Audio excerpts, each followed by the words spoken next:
Yeah, I bought a new phone and I was downloading 8 million photos, and I came across this picture of me and Eddie sitting at a booth, and we're both smiling, and we're just sitting there hanging out. And I said, "Oh my God, when was this taken?" I'm looking at my hair and look at how I looked, and I said, "Well, it must have been a long, long time ago." But Eddie's hair was kind of short and curly, and uh, yeah. But well, the rainbow was just such a.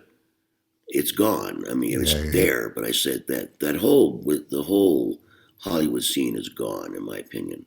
I still go to the Rainbow once in a while and get my soup and love their soup. But then the cook died. He was there 40 years. And then Mario Maglieri, who owned the Whiskey and the Rainbow, he owned them both. So he passed away. So it's just like an era that's gone. But I have a picture somewhere where you literally would walk in there if you were a fan of rock stars and musicians, and you really couldn't get in. You had to pay to get in if you weren't somebody. You had to pay, and they gave you a two drink ticket. But you'd walk in, and I remember looking. Okay, there's Rob Halford. There's Roy James Dio sitting next to him in the next booth. There's the Van Halen boys in the back. There's the Quiet Riot guys over there.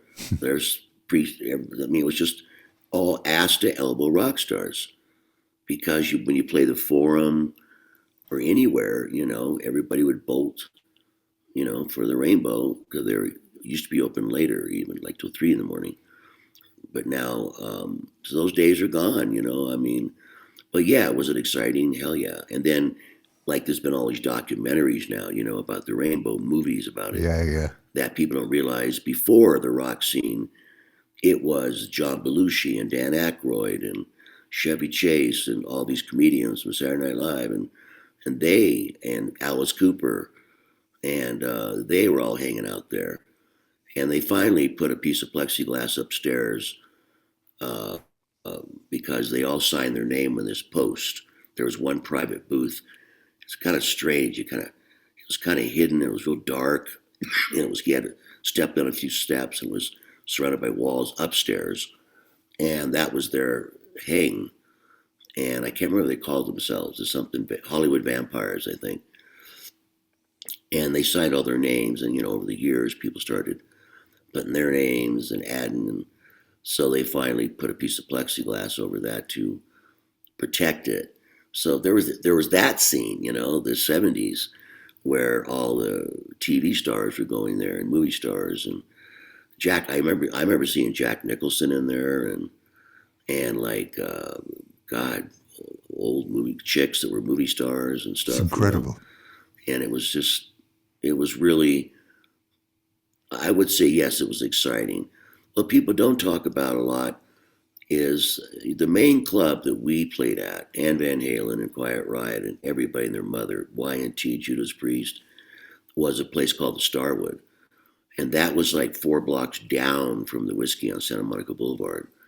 And for 4 or 5 years, that was the place in the mid '80s that everybody wanted to play. And it was really a cool place. And it was laid out where you could be in the concert place and watch the band, or you could walk down a little hallway, and there was a little restaurant, and they made burgers and fries, and you could keep going. And it went into like a dance room where they were spinning records.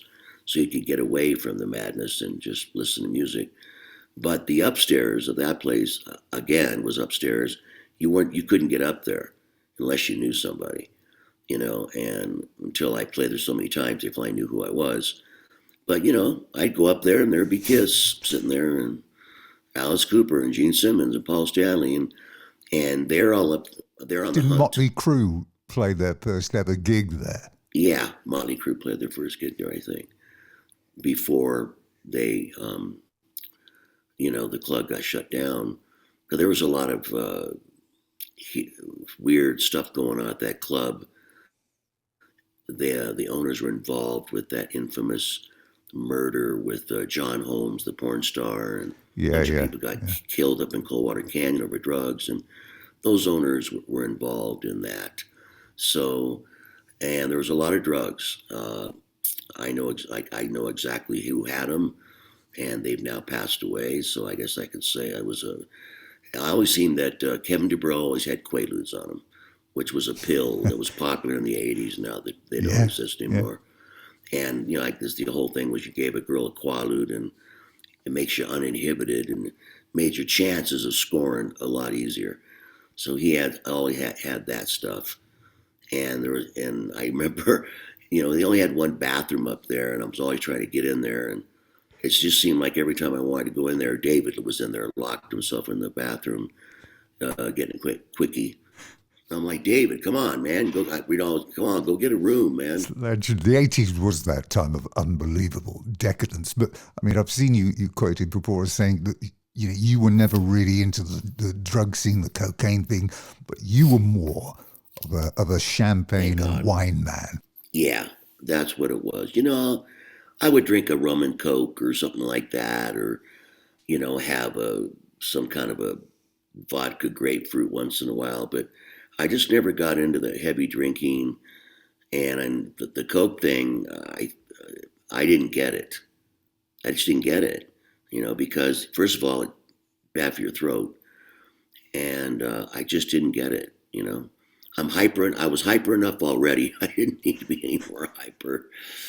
But like they said, they say in many movies that if you bought cocaine in the 80s, there's an 80% chance it came from Carlos Ugh. Escobar, because, and apparently it was like real pure and you didn't get out, there was not stuff in it to make you speedy and something like that. They said it was like the real deal. But it just wasn't my cup of tea. I don't know. I was so, uh, I guess, obsessed. I look back now. I was just talking about the other night on the road. We just got home 3 days ago. It was a really rough tour in the East Coast, and I said, man, I look back, and I kept thinking, I just want to headline the whiskey one day. That was my mountain. I wanted to headline the whiskey someday on a Friday night. That was that I wasn't thinking about the arenas and 10,000 people and selling millions of records. It really never was on my radar because it really did seem unachievable to me. But I thought, well, if we can become a local band and we're popular and I have a job and and we'll do this until we can't do it anymore. So I have to. People have asked me. A lot of musicians said, what's the secret, Don? And how'd you get famous? And I said, look, I'm not bullshitting you when I say this. I guess it's half talent and half luck. It's just the right time at the right place. If I wouldn't have met Dieter Dirks, you know, just by chance, you know, uh, I never would have got to sing on the Scorpions album, and the manager of Accept happened to be in there, and she took my cassette to Germany, and it's all well documented. And I got my first record deal on Carrera for a whopping 8,000. I remember it was in marks, and I didn't know what marks, how much the difference was, and it was something like I don't know 30,000 marks or something or 20,000. And I said to Michael Wagner, who was with me, I said, "How much money is that?" And he goes, "About $8,500."